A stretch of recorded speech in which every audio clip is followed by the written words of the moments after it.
Alright, hey everyone, so this is going to be a part 2 or a little bit of a follow-up or extension to my first tutorial. I'm going to address some of the questions that some people have had, mainly with how do you go about creating patterns that have more variation. I completely ignored that in my first video because I did cater toward strictly beginners, but I am at fault for that because variation is good to have in your tracks because it does create more of a movement. It gives you more of an edge to whatever you're making. And in my first tutorial, you probably saw something like this where I had this one pattern I made and I would just take it and copy it right next to it and plop it down again and kind of mindlessly just put it right next to each other. Yes, it does sound okay and it sounds good next to each other, but it's a little dry. So what I did was I made, this is a really short project and it's fairly old, but I'm going to show you how I went about creating those variations. And I'm going to start with this bass here. I have two patterns for the bass, and instead of again like I did with my first tutorial where I just put them down, bass pattern 1, bass pattern 1, bass pattern 1, and throughout the whole song, I created a second pattern which kind of threw it for a little bit of a loop and kind of shoved the song in a particular direction, so it's not exactly stagnant. And I'm going to show you how to go about doing that. So let's say you have your first pattern that you made here. Now, instead of just putting it down and putting it down and putting it down mindlessly, what you can do is you take this one pattern and you make one clone of it right next to it. And then you go to the top left right here, and then you want to go to Make Unique. Once you hit that, you're going to see a number 2 come up. So it's going to mean that it's in its own category. So no matter what you do to this pattern that you just made unique, it's not going to affect this first pattern here.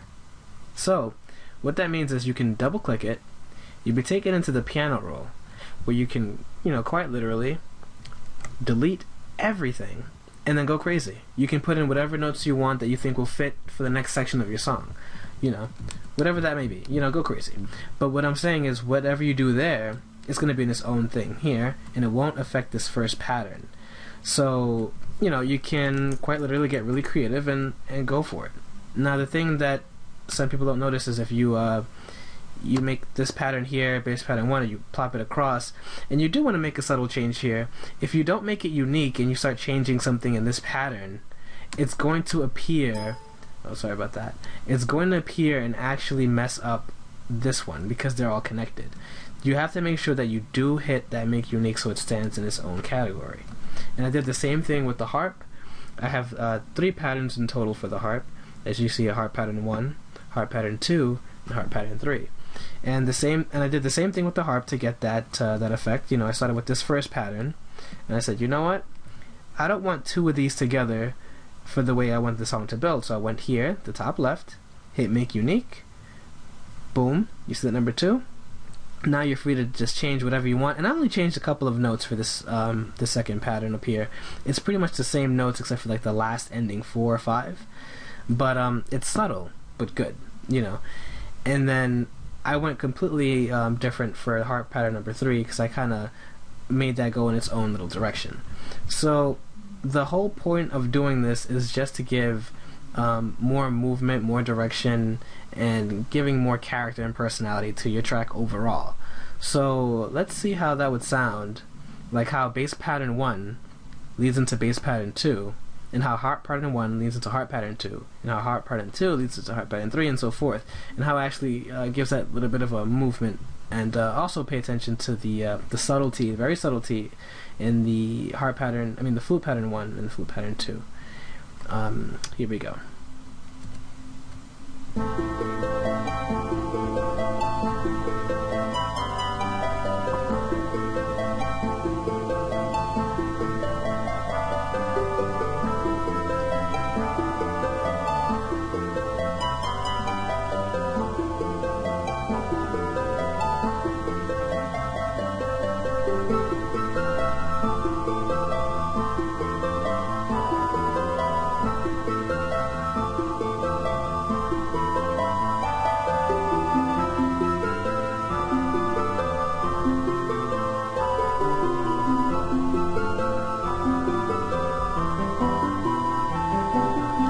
See that?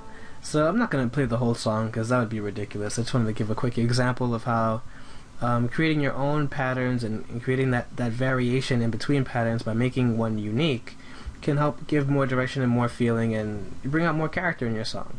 I would like to give a generous shout out to Zircon for inspiring me to pick up this program. It's really complicated to me still. I'm still trying to get grips with it. It's probably going to take a few years. But his story was really inspirational. His work is really inspirational. If you haven't heard of him, check him out. And also, I'd like to give a shout out to Rebecca and Dej, who we're both working on projects together, and it's going to be pretty awesome. I can't really speak on that for too long or too much, but we are all working on something that should be pretty fantastic, and everyone's working hard. I will have more information on that shortly, but hopefully this did answer those questions, and for the few people that wanted to know how to go about creating those specialized patterns, it's much easier to show it than explain it. But hope this helped, and take care for now.